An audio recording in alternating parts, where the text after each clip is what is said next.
Have you ever asked yourself why, after all the failures, all the times you were left behind, your heart still craves? Why, even when you're sick of the lies and the empty games out there, your brain keeps circling back to women, to sex, to those haunting memories? It's brutal. But here's the truth. Modern men are chained by instincts and unconscious forces they've never dared to face. You think you're weak because you can't stop thinking about women. But the reality is even harsher. It's not weakness. It's a command, a calling from the deepest part of you, where raw instinct collides with the soul. Carl Jung once said, "Desire is not just biology. It is a symbol of the collective unconscious," which means what you feel isn't simply lust. It's the urge to reclaim the pieces of yourself you've lost along the way. And yet society has trained men to feel shame about their own hunger, as if craving connection makes you less of a man. But here's the paradox. The more you try to silence those thoughts, the louder they come back, whispering at work, clawing at you late at night, hijacking your focus. So why does society force men to feel guilty for what is most primal? And why do these thoughts grip you, refuse to let you go, even when you want nothing more than to escape? The answer begins with a truth almost nobody dares to speak out loud. The first truth every man has to face is this: sexual energy is not just about physical desire, it's the raw fuel of life itself, the most powerful source of creativity a human being can ever tap into. Freud saw libido as sexual instinct. But Jung went further. He saw it as the current that drives every great act of mankind. Think about the moments when you've truly felt alive, when you created something beautiful, built something from nothing, sacrificed everything for your child, or chased a dream that lit you on fire. That very same energy is the one that draws your eyes to a woman across the room. The problem is, modern society has shrunk that energy down, shoved it into a small box labeled lust. They've made you believe that every craving is only about release. And so men get trapped in a loop, chasing sex to escape loneliness, only to feel empty again right after. Sound familiar? That hollow cycle is no different than a dopamine addiction. A hit or rush, then a crash that leaves you thirsting for more. Just like scrolling through Tinder, thinking the next swipe might give you something real, only to be met with faces sliding past, like products on a supermarket shelf. Here's what Jung uncovered, and what nobody tells men: when you're obsessed with desire, your psyche is sending a message. It's not just screaming for a body, it's pointing to your incompleteness. Every time you think you're falling for a woman, you're really staring at the reflection of a missing part of yourself. That's why some women haunt you more than others. It's not about beauty, it's because they awaken the part of you you've never lived out loud. The hyper-logical, controlling man is drawn to the wild, unpredictable woman. The stern, rigid man becomes obsessed with the free-spirited, emotional girl. What you call chemistry is really the buried half of your being calling you back. And right there you face a choice: either live like a slave, letting that energy push you toward empty pleasures, or learn how to direct it. If you funnel it into lust, you'll keep repeating the cycle of pleasure, emptiness, craving. But if you confront it, if you channel it into creation power and rebirth, your life transforms. Napoleon Hill in Think and Grow Rich called this sexual transmutation, turning sexual energy into the fire that builds empires. Jung called it the life force itself. Think about it: how many geniuses, from artists to empire builders, carried that same obsessive energy and turned it into works, visions, revolutions. Instead of whining on social media about being seen and ignored, they forged something that outlived them. But that's just the surface, because if sexual energy is a river, then what lies at the bottom of it? Why do you keep repeating the same cravings, the same obsessions, even after heartbreak, rejection, even humiliation? The answer isn't in the woman across the room. It's buried in the half of you that you thought was gone, but that still lives hidden, waiting in the dark. And this is where we step into the truth. Every man fears the woman inside every man. Have you ever wondered why certain women get under your skin in a way you can't explain, even if you only crossed paths with them for a few seconds? It's not because they're perfect. It's not even because they're beautiful. It's because they wake up something buried deep inside you. Carl Jung called this the anima, the inner feminine image that lives in every man's unconscious. It sounds strange at first, but it explains so much. Most men grow up developing only one side of themselves, the masculine logic, control, direction, achievement. You're taught to be strong, stable, rational. But to build that identity, you've had to bury the other side, softness, intuition, emotion, freedom. And so your unconscious starts looking for it on the outside. Every woman you desire isn't just a person. She's a mirror of the half of yourself you've left behind. That's why the rigid man gets pulled toward the wild, spontaneous woman. The orderly man is captivated by chaos and creativity. When you say, "She has something I can't resist," what you really mean is, "She carries what I'm missing." The tragedy is that society has never taught men how to face and reconcile this missing half. Instead, you were trained to fear it. Don't be weak, don't cry, don't get emotional. So you amputated that side of yourself. And then you spent your whole life chasing it in the eyes of women. Jung called the path back to wholeness individuation.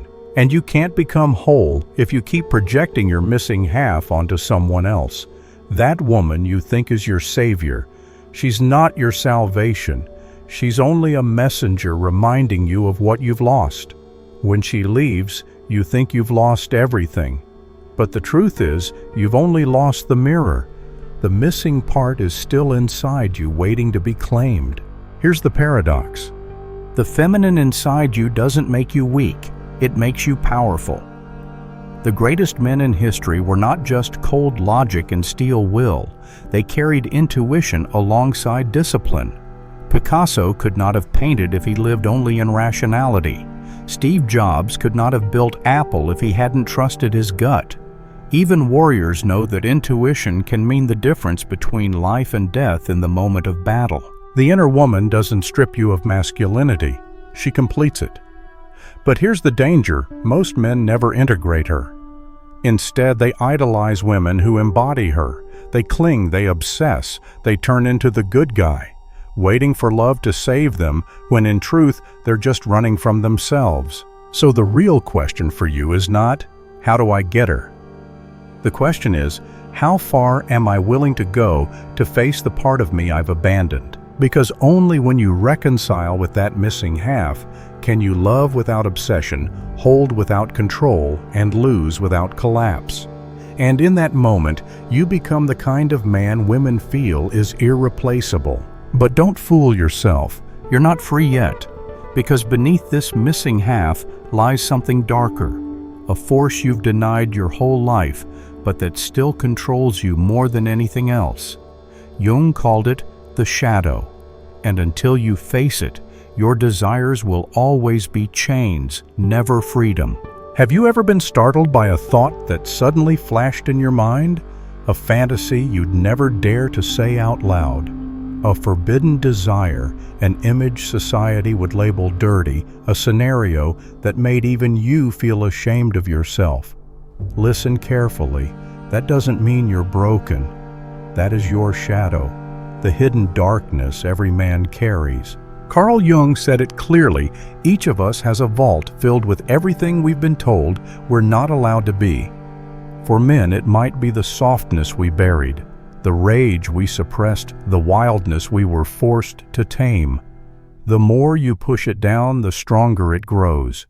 And instead of disappearing, it sneaks into your unconscious, haunting you through images, cravings, fantasies you can't control. Think back to the last time you were pulled toward a woman who made absolutely no sense. She wasn't your type. Logic screamed, "Don't." And yet, you couldn't stop wanting her.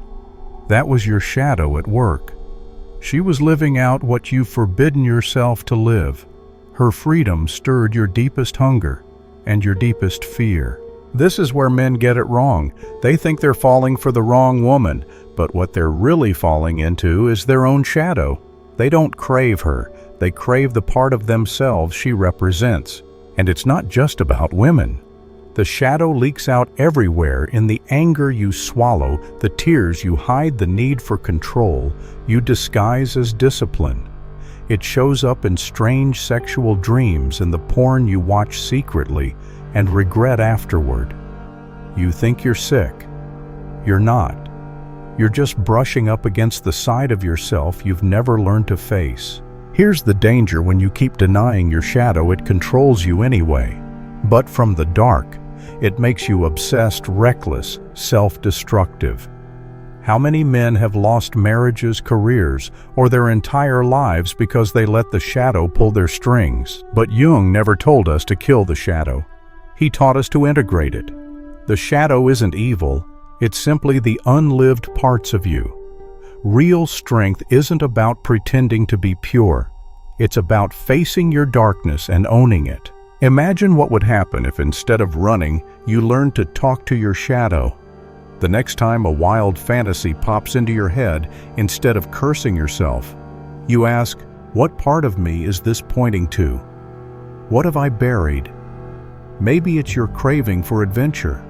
Maybe it's your vulnerability.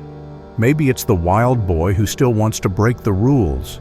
Think about Batman, an American icon. Bruce Wayne didn't destroy his darkness. He wore it. He made it his symbol. And by owning it, he turned it into power.